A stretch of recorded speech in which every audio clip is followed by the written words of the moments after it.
If you want to block someone on Etsy, whether it's a seller or a buyer, the process is straightforward. Follow these steps to manage your interactions on the platform.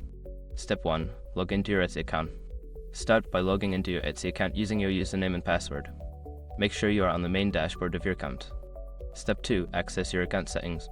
Once logged in, click on your profile icon located at the top right corner of the page.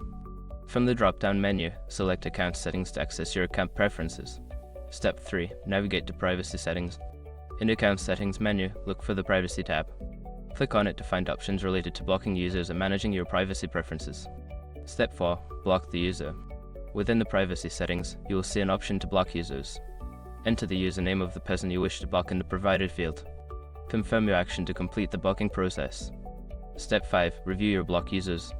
After blocking, you can review the list of users you have blocked in the same privacy settings section. This allows you to manage or unblock users if you change your mind in the future. By following these steps, you can easily block unwanted interactions on Etsy. Remember, blocking a user will prevent them from contacting you or viewing your profile.